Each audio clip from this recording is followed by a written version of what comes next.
이유로 다시 한 번 더 설명을 다하는 것은 혼란을 주지 않기 위함입니다. 바울이 상대하는 고린도 교회 거짓 교사들에 대해서 그들의 잘못된 가르침과 그리고 복음대로 살지 못하게 하는 것에 대해서 사절에 뭐라고 표현했느냐 하면 견고한 진이다라고 표현하고 있습니다. 우리들의 삶 속에서도 이런 견고한 진이 있을 수 있습니다. 이 견고한 진을 반드시 무너뜨려야 합니다. 개인의 삶과 세상에서도 직장에서도 교회에서도 바른 신앙을 생활할 수 있도록 하는 것이 견고한 진을 반드시 무너뜨려야 하는 것 중에 하나입니다. 우리들이 견고한 진을 무너뜨리는 목적이 만약 잘못되어진다면 이 견고한 진을 무너뜨리는 것이 무의미하게 됩니다. 이 견고한 진을 무너뜨리는 것은 마치 성을 정복하는 것과 마찬가지입니다. 명성을 얻을 수 있습니다. 로마 시대의 전쟁에서 승리하면 퍼레이드를 벌이며 승리를 자축합니다. 견고한 진을 무너뜨린 목적은 로마의 이름을 더 높이는 것이었습니다. 전쟁에 승리한 장군은 명예스러운 행진을 하고 승리를 만끽하게 됩니다. 그런데 바울은 이런 목적을 가지고 견고한 진을 무너뜨리라고 한 것이 아닙니다. 그럼 바울이 무슨 목적을 가지고 있었길래 견고한 진을 무너뜨리려고 했을까요? 고린도 교회 성도들은 바울을 향해 좋은 말을 하지 않았습니다. 왜냐하면 거짓 교사들의 잘못된 이야기와 잘못된 가르침 때문에 나쁜 말들을 말하기도 했지만 듣기도 했습니다. 바울이 사도가 아니라는 것과 바울은 가까이 있을 때는 아무 말도 하지 않다가 멀리 떠나 있을 때에만 할 말을 다 한다라는 거짓 교사들의 주장에 대해 자꾸 들어야만 했습니다. 오늘 이런 배경을 가지고 우리 본문으로 한번 돌아가 보도록 하겠습니다. 1절 말씀을 한 목소리로 읽도록 하겠습니다. 시작. 너희를 대면하면 유순하고 떠나 있으면 너희에 대하여 담대한 나 바울은 이제 그리스도의 온유와 관용으로 친히 너희를 권하고, 첫 번째 바울은 자신을 향하여서 이런 말들을 했던 사람이 있습니다. 뭐냐 하면 고린도 교회를 대면하면, 얼굴과 얼굴을 대면하면, 얼굴을 마주치는 그 순간에는 유순하고, 즉 아무 말하지 않고 멀리 떠나 있으면 너희에 대하여 담대한, 여기서 담대한이라는 것은 강경한 태도를 의미합니다. 그런 강경한 태도로 이야기하는 그런 사람이 누구라고요? 바울이라고 거짓 교사들이 이야기를 하는 거예요. 그러니까 이제 고린도 교회 성도들이 이런 이야기를 들은 거죠. 또 누가 들었겠습니까? 바울도 들었습니다. 자기를 향해서 뭐라고 말하는 사람이라고요? 대면하면 아무 말하지 않고, 그리고 멀리 떠나 있으면 담대한 태도로, 강경한 태도로 그렇게 말하는 사람이라고. 이렇게 바울을 평가하는 그 평가를 바울은 들었던 것입니다. 그 말 들은 대로 1절에 자기 자신을 그렇게 표현을 하는 겁니다. 이런 나 바울은 이제 그리스도의 온유와 관용으로 친히 너희를 권한다라는 말로 이렇게 고린도 교회를 향하여서 말씀하고 있습니다. 그럴 때에 정말 바울은 자신을 향하여서 사도가 아니라는 것으로 일축하고 거짓 교사들의 말에 더 신빙성이 있다라고 생각하는 고린도 교회를 향하여서 이 바울의 말 중에는 뭐라고 하느냐 하면, 대적하는 자들의 말의 내용처럼 정말 본인이 그렇게 하기를 원할까? 즉 가까이에 있을 때는 유순하고 지금 바울은 멀리에 있으니까 멀리에 있는 내가 강경한 태도로 한번 더 해볼까? 라고 반문을 하고 있는 것입니다. 정말 내가 그런 사람인가? 한번 해볼까? 이런 말로 바울은 지금 오늘 성경을 통해서 말해주고 있습니다. 이런 내용이요, 여기만 나온 것이 아니었습니다. 바울을 평가하는 내용이 10절 말씀에 우리가 읽지 않은 내용이지만 10장 10절 말씀을 읽어보게 되면 비슷한 내용이 담겨져 있습니다. 우리 한번 본문을 읽어보도록 하겠습니다. 성경 고린도후서 10장 10절 말씀입니다. 바로 옆에 있지요. 다 같이 한 목소리로 읽어보도록 하겠습니다. 시작. 그들의 말이 그의 편지들은 무게가 있고 힘이 있으나 그가 몸으로 대할 때는 약하고 그 말도 시원하지 않다 하니. 10절 말씀에도 뭐라고 얘기합니까? 바울을 그렇게 평가하고 있는 거예요. 그러니까 많은 사람들이 바울을 그렇게 평가를 했습니다. 정말 그렇게 한번 해볼까? 내가 정말 원리에서 강경한 태도로 한번 해볼까? 무기감 있게 혹은 강경한 태도로 한번 해볼까? 2절 말씀입니다. 바울을 반대하는 자들처럼 2절 말씀을 읽어볼까요? 시작. 또한 우리를 육신에 따라 행하는 자로 여기는 자들에 대하여 내가 담대히 대하는 것 같이 너희와 함께 있을 때에 나로 하여금 이 담대한 태도로 대하지 않게 하기를 구하노라. 바울 팀을 향하여서 육신을 따라 행하는 자로 여겼던 것입니다. 바울로 하여금 담대한 자세, 강경한 태도로 한번 해볼까? 강경한 태도. 이 강경한 태도가 무엇일까? 한번 곰곰이 한번 묵상을 해봤습니다. 강경한 태도가 도대체 무엇일까? 3절 말씀에 이렇게 기록하고 있지요. 제가 읽어드리겠습니다. 우리가 육신으로 행하나 육신에 따라 싸우지 아니하노니. 이 강경한 태도가 뭡니까? 육신으로 행할 수 있는 거예요. 육신으로 행할 수 있는 게 뭘까요? 자, 이런 것들이 있겠죠. 거짓 교사를 만나면 어떻게 됩니까? 만나면 인사도 하지 않는 거예요. 강경한 태도 아닙니까? 그죠? 만나면은 인사도 하지 않습니다. 상대를 완전히 무시하는 거죠. 상대하고 싶지 않고 인사도 하고 싶지 않은 거예요. 얼굴도 보고 싶지 않은 겁니다. 악수를 할까요? 안 할까요? 네, 악수도 잘 안 합니다. 남성들은 악수도 해야 되는데 이게 잘 안 하는 거예요. 이게 강경한 태도가 아니겠습니까? 또 한 번 생각을 해봤습니다. 정말 육신으로 행할 수 있는 강경한 태도가 무엇이 있을까?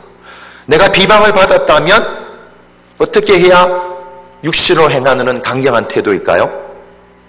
비방을 내가 받았어요. 어떻게 해야 육신으로 행하는 강경한 태도가 됩니까? 똑같이 비방을 해야 되는 거예요. 똑같이. 도리어 자신을 비방한 사람의 잘못에 대해 끄집어내어서 비방하는 방법이 강경한 태도입니다.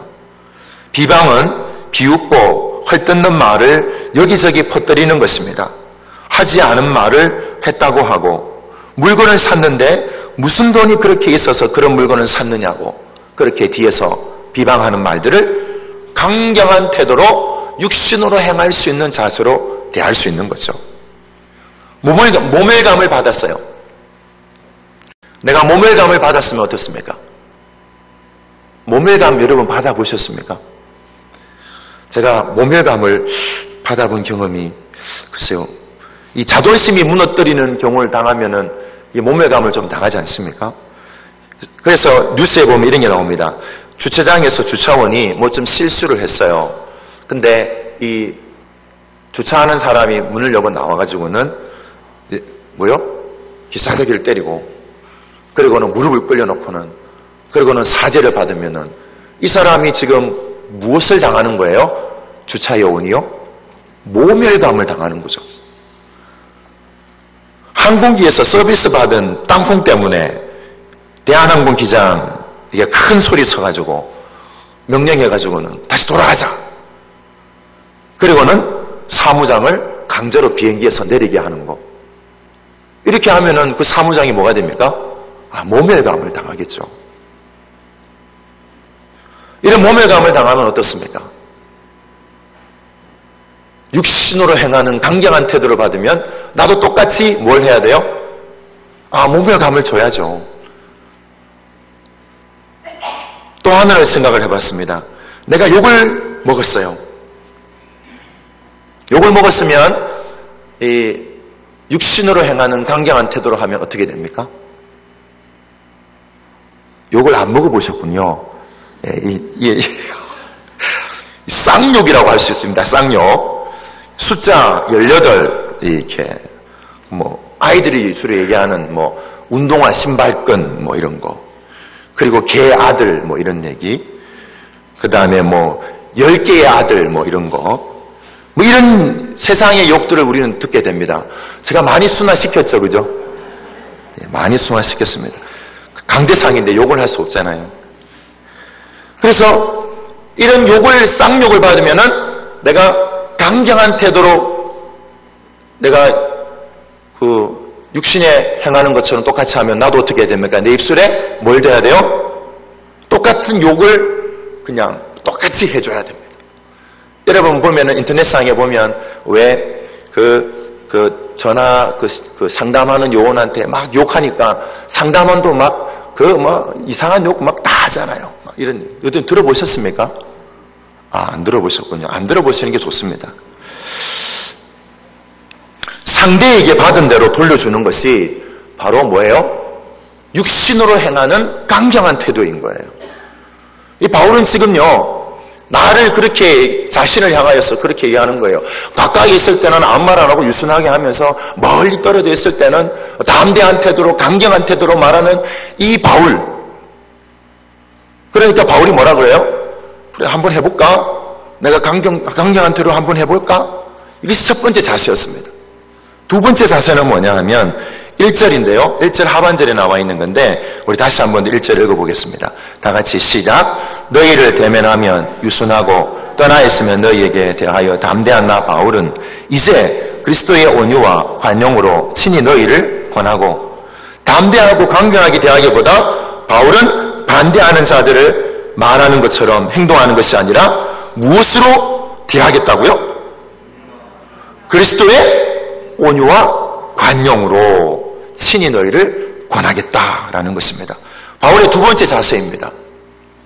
그래서 그리스도의 교회를 세우기 위하여 일하기 때문에 주께서 바울에게 주신 권세를 육신으로 행하는 강경한 태도가 아니라 그리스도의 방식대로 그리스도께서 우리에게 온유하신 것처럼 그렇게 대하겠다라고 말하고 있는 것입니다. 그러면 그리스도의 온유는 무엇이냐 하면 갈라디아서 5장 22절과 23절에 성령의 열매 중에 하나인 온유에 대해서 말하고 있습니다.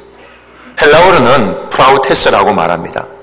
이것이 성경에 한 11번 정도 사용이 되는데요. 베드로전서 3장 16절에서만 선한 양심으로 번역되어지기도 하지만 이 온유라는 말로 정확하게 그렇게 번역하고 있습니다. 구약에서는 모세에 대하여서 이 사람 모세는 온유함이 지면의 모든 사람보다 더 하더라. 민수기 12장 3절에 모세에 대해서 온유한 사람이라고 평가하고 있습니다. 구약에서는 약 24번 정도 사용하고 있습니다. 겸손, 가난, 공고, 고난, 어느 때는 온유라는 의미로 그렇게 사용되어집니다. 이 온유를 한국어 사전에는 이렇게 표현하고 있습니다. 성격이 온화하고 부드러움으로 그렇게 설명을 하고 있습니다. 이것이 그리스도의 온유입니다. 사전적인 의미입니다. 그러면 관용은 무엇입니까? 너그럽게 받아들이거나 용서하는 것입니다. 자신이 하나님의 무한한 사랑을 입은 자임을 알고 다른 사람의 죄과를 준엄하게 책하지 않고 너그럽게 대하는 것입니다. 예수님께서 죄인들을 위해 행하셨던 것입니다.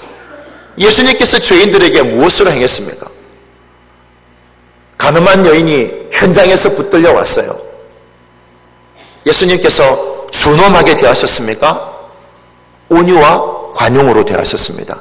죄 없는 자가 먼저 돌로 치라 이렇게 말씀하셨습니다. 그리고는 다시는 죄를 짓지 말라라고 그 여인을 돌려보냈었습니다. 예수님께서 행하셨던 온유와 관용은요, 우리가 너무나 잘 알고 있습니다. 죄인을 구원하시기 위해서 예수님께서는 칼을 빼드셔서 죄인들을 단칼에 치거나 자신을 십자가에 못 박는 사람들을 단칼에 쳐버리시는 그런 예수님이 아니셨습니다. 예수님이 행하셨던 온유와 관용은 십자가의 힘을 빌리셨습니다. 십자가의 힘이라는 것은 무엇을 의미합니까? 죽음 앞에 그대로 자기 자신을 내어주는 것입니다.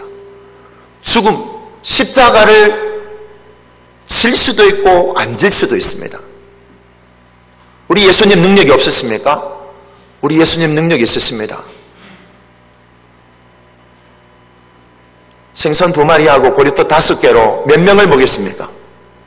5,000명 먹이셨잖아요. 물기로 걸으시는 분이 누구십니까? 베드로입니까? 예수님이 있습니다. 바다와 풍랑을 장장케 하시는 분은 누구셨습니까? 예수님이셨습니다. 이런 능력 많으신 예수님께서 십자가 앞에서 힘없이 그 십자가를 지고 죽을 수밖에 없는 이유가 무엇입니까? 죽음 앞에 자기의 생명을 그대로 내려놓은 이유가 무엇입니까? 이것이 바로 바울이 말하고 있는 그리스도의 온유이고 관용입니다. 그러기 위해서 우리 2절 말씀입니다. 우리 한번 읽어보겠습니다. 2절 말씀 다 같이 한번 읽어보겠습니다. 시작. 또한 우리를 육신에 따라 행하는 자로 여기는 자들에 대하여 내가 담대히 대하는 것 같이 너희와 함께 있을 때에 나로 하여금 이 담대한 태도로 대하지 않게 하기를 구하노라. 그리스도의 관용과 그리스도의 온유로 대하기 위해서 바울이 첫 번째 했던 것은 무엇이냐 하면 하나님 앞에 기도했습니다. 2절에 나오잖아요. 구하노라. 무엇을 하지 않기 위해서요? 나로 하여금 담대한 태도로, 강경한 태도로, 육신에 행하는 대로 행하지 않게 하기 위해서 내가 구하노라. 육신이 행하고자 하는 강경한 태도를 했다면 아마 이렇게 말하지 않았을 것입니다.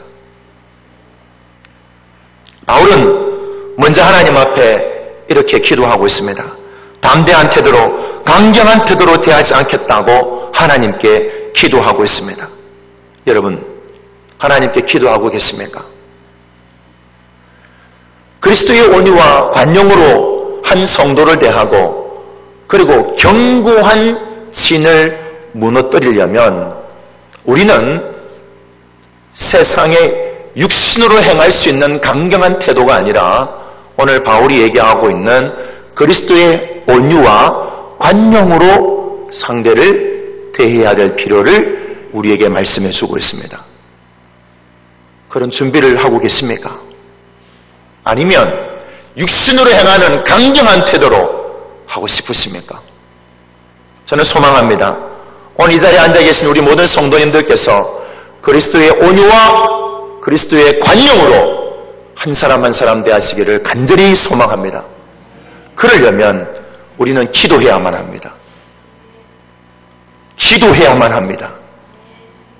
기도해야만 합니다. 아멘 하시는 분은 어디서든지 기도하시기를 부탁을 드리겠습니다.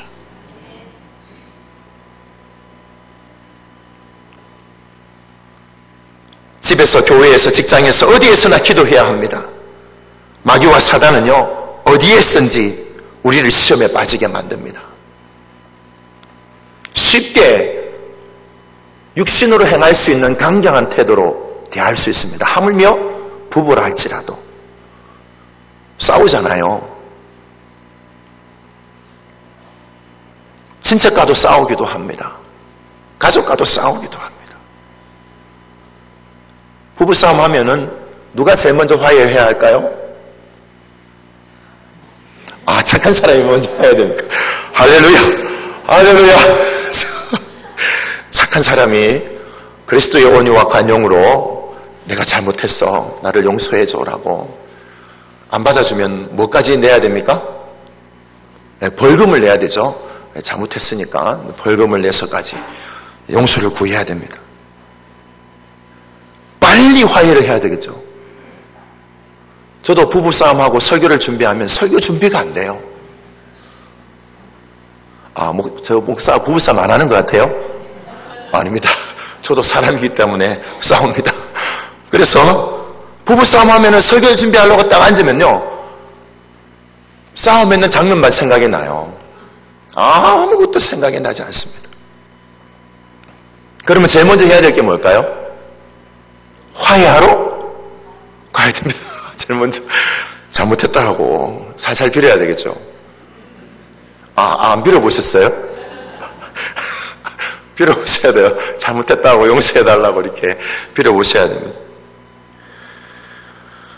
하나님께 기도하지 않으면은 우리는 쉽게 시험에 빠집니다. 가족이라도 시험에 빠집니다. 여러분, 아닌 것 같습니까? 쉽게 시험을 당할 수 있습니다. 그러므로 우리는요, 하나님께 오늘 바울이 기도한 것처럼 나로 하여금 이런 담대한 태도로, 강경한 태도로 대하지 않게 하기 위해서 기도할 수 있는 우리 성도님 되시기를 간절히 소망합니다. 두 번째는 뭐냐 하면 3절입니다. 우리 다시 한번 읽어보겠습니다. 3절 시작. 우리가 육신으로 행하나 육신에 따라 싸우지 아니하노니. 두 번째는 뭐냐 하면 결단하는 마음입니다. 어떤 결단입니까?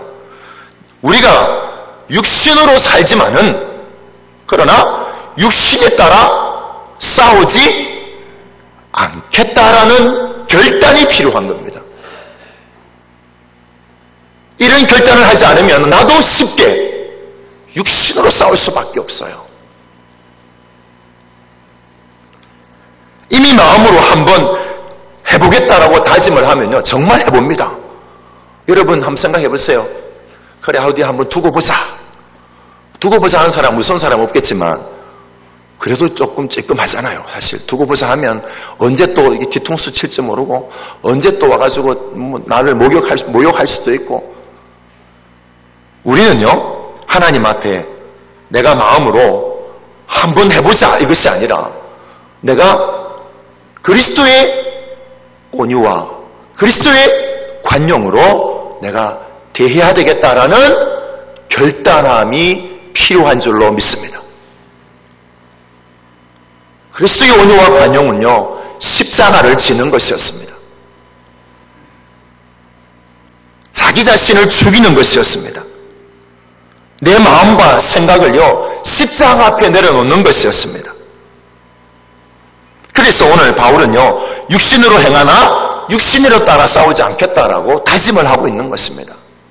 여러분, 올 한 해에 이런 다짐을 하며 한 해를 시작했으면 좋겠습니다. 내가 마음으로 내 강경한 태도로 내 한번 해보자 이것이 아니라 그리스도의 온유와 관용으로 내가 마음을 굳게 잡고 기도를 제일 먼저 해야 됩니다. 기도하지 않으면요, 아무것도 할 수 없어요. 그 다음에 하나님 앞에 마음으로 결단을 하는 겁니다. 내가 그리스도의 온유와 관용으로 대하겠다라고 마음으로 다 잡는 것입니다. 그래야만 육신에 따라 싸우지 않을 수 있습니다. 마음과 생각을 지키시는 성령 하나님께 맡길 수가 있습니다. 그렇지 않으면 우리도 쉽게 넘어질 수밖에 없습니다. 그래서 4절 말씀을 우리 한번 읽어보도록 하겠습니다. 4절 말씀 다 같이 한 목소리로 시작.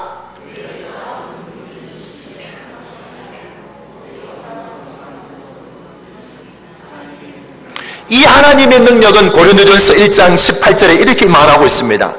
멸망하는 자에게는 미련한 것이요 구원을 받는 우리에게는 하나님의 능력이라. 무엇이요? 십자가의 도가. 다시 십자가로 돌아가지 않습니까? 다시 그리스도의 온유와 관용으로 돌아갑니다. 무엇이요? 우리가요, 하나님 앞에 다짐을 해서 우리가 싸워야 될 것이 다른 것이 아니라 하나님의 능력으로 말미암아 무기를 삼아야 된다는 겁니다. 소망합니다. 오늘 이 시간에나 우리 모든 성도님들께서 하나님의 능력으로 무기 삼기를 소망합니다. 하나님의 능력이 무엇이냐 하면 십자가의 능력이에요. 십자가의 능력이 뭐냐 하면 내가 하나님인데 하나님과 동등됨을 취할 것으로 여기지 아니하고 선한 사람의 모습으로 내려오셔서 십자가에 죽기까지 자기 자신을 내려놓으신 거예요.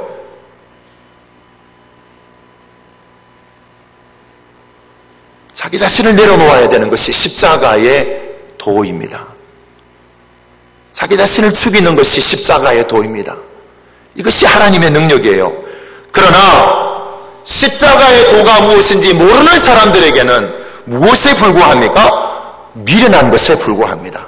아무것도 아닌 거예요. 십자가가 아무것도 아닌 거예요. 나하고 아무 관계가 없어요. 그러나 구원받는 우리에게는 이 십자가의 도가 하나님의 능력이 될 줄로 믿습니다. 이것으로 말미암아 우리는 그리스도의 온유와 관용으로 한 사람 한 사람을 대해야 될 줄로 믿습니다. 마지막입니다. 그러면 여러분, 첫 번째 바울이 강경한 태도로 할까요? 아니면 그리스도의 온유와 관용으로 대했을까요? 너무나 잘 알죠. 우리는 이제 그리스도의 온유와 관용으로 대하려고 다짐을 했습니다. 왜 그랬을까요? 5절 말씀입니다. 5절 말씀을 한번 읽어보겠습니다. 시작. 하나님 아는 것을 대적하여 높아진 것을 다 무너뜨리고 모든 생각을 사로잡아 그리스도에게 복종하게 하니. 높아진 것을 다 무너뜨리는 목적이 무엇입니까? 모든 생각을 사로잡아서 누구에게 복종하기 위해서 그렇습니까? 그리스도에게 복종하기 위해서 그렇습니다. 우리가 견고한 진을 무너뜨리는 목적은요, 승리에 도취하기 위함이 아닙니다. 견고한 진을 무너뜨리는 이유가 뭐냐 하면, 목적이 뭐냐 하면 그리스도에게 복종하기 위해서입니다. 오늘 이 시간에나 우리 모든 성도님들께서 그리스도에게 복종할 수 있는 삶이 되시기를 간절히 소망합니다. 견고한 진을 무너뜨리고 높이 솟아져 있는 그것을 무너뜨리는 것은 십자가의 능력으로 말미암아 무너뜨릴 수 있습니다. 그런데요, 그 목적이 뭐냐 하면 그리스도에게 복종하기 위함이지, 내가 승리하기 위해서, 내가 승리의 행진을 하기 위해서 그렇게 견고한 진을 무너뜨리는 것이 아닙니다. 견고한 진을 무너뜨리는 것은 내가 누구에게 속한 사람이라는 것을 반증하는 것입니까? 그리스도에게 속한 사람이라는 것을 반증하고 있는 것입니다. 만약 내가 그리스도에게 속한 사람이 아니면은 강경한 태도로 육신에 행하는 것처럼 주먹으로, 말로 내가 할 수 있는 받았던 그 모든 그 방법대로 하는 사람은 어디에 속한 사람입니까? 육에 속한 사람입니다. 저는 오늘 이 시간에나 우리 모든 성도님들이 육에 속한 사람이 아니라 그리스도에 속한 사람으로 그리스도 앞에 복종할 수 있는 삶이 되시기를 간절히 소망합니다. 그렇게 될 때에 우리는요, 6절 말씀입니다. 한번 읽어보도록 하겠습니다. 6절 말씀 다 같이 시작. 너희의 복종이 온전하게 될 때에 모든 복종하지 않는 것을 벌하려고 준비하는 중에 있노라. 심판의 때가 있음을 말씀하고 있지 않습니까? 그래서 복종하지 않는 사람들 하나님께서 반드시 심판하십니다. 우리는 견고한 진을 무너뜨리는 목적은 그리스도에게 복종하기 위함입니다. 이 목적을 상실하지 않기를 소망합니다. 이렇게 우리가 그리스도에게 복종하게 되면 세워지는 것은 주님의 몸된 교회가 아름답게 세워질 줄로 믿습니다. 그렇지 않으면 나는 그리스도에게 복종한 사람이 아니라 육에 속한 사람으로 육신이 원하는 대로 행할 수밖에 없는, 그야말로 강경한 태도로 사람들을 대할 수밖에 없는 세상에 속하고 육신에 속한 사람으로 남아있을 수밖에 없고, 6절에 나와 있는 말씀과 같이 하나님께서 말씀하십니다. 벌하려고 준비 중에 있노라 말씀하고 계십니다. 그러므로 우리는 하나님 앞에 그리스도에게 복종하며 그리스도에게 속한 한 사람 한 사람 되시기를 간절히 소망합니다. 기도하겠습니다. 하나님 참 감사합니다. 경관진을 무너뜨리려고 합니다. 무너뜨리고 모든 생각을 사로잡아